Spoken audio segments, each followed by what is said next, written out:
Two legends, one film, one unforgettable night at Tribeca. Let me take you inside it. It is. I think it is interesting in that the fact that like he, in some sense, and you know, the idea that Ace Ross is this guy who runs a casino. There's the right way to do it, the wrong way to do it, the way that he wants to do it. He takes sort of nobody's input. It's his idea of the highway, and that ultimately leads to his ultimate destruction because he doesn't take in other people's input and sort of gets caught up in his own ego. It's almost an allegory for the times we live in. I don't know if you guys have thought about that at all. Mr. Niro. Yeah, a little bit. Any thoughts on that as an allegory for the times we live in? Got a couple hours? I do, actually. Hey, listen, you can go back to ancient Greek tragedy. It's the basic story of hubris, pride. You know, the pride taking us all down. The other thing about this is that when it came out, it was often compared, I would say unfairly and lazily, to the movie you two had done before, Goodfellas. And in the 30 years since, I think it has grown up quite well and can look up to its older brother Goodfellas separately and be its own thing.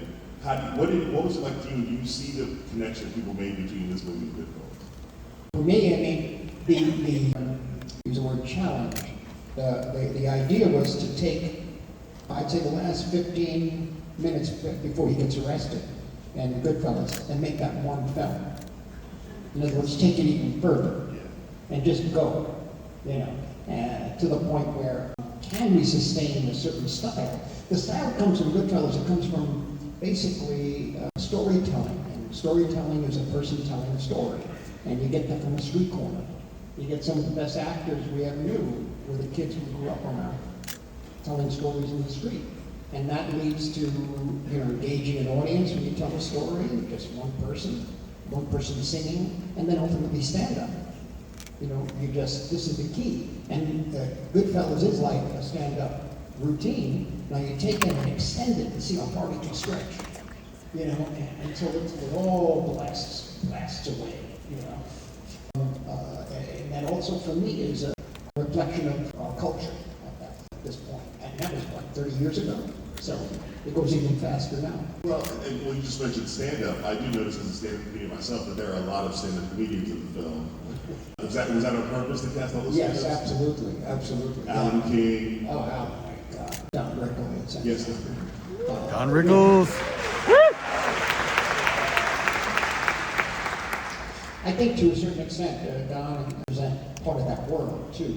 That world that comes out of, I think, the 50s. What was the hotel? The Sands Hotel, or whatever we thought. We done the Fontainebleau. The Fontainebleau. In Vegas. Vegas. Yeah, the Sands. The Sands and that sort of thing. We thought it was so cool growing up as kids. And we really, the original Ocean's 11, you know, that was our go-to movie for kind of hip, cool style. And their faces and their manner and the way they just, the body language is literally out of that world.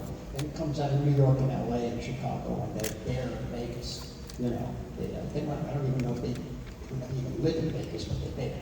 You know what I mean? So they had to be in it. Well, and there have been many stories. One of the great things about digging into this movie and actually digging into the talk around the movie was to find all these clips of the late Don Rickles, one of the greatest comedians of all time, Don Rickles, Woo!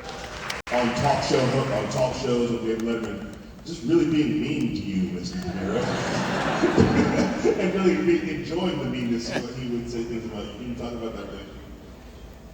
Don was really a sweet guy. Everybody knew that. But his style, he could be right on when he was assertive and insulting you. But you know deep down he do it. His delivery was perfect and all that. But he was a sweet guy who did not. Those kinds of things were not him. So you take it and have fun with it, and everybody knew that.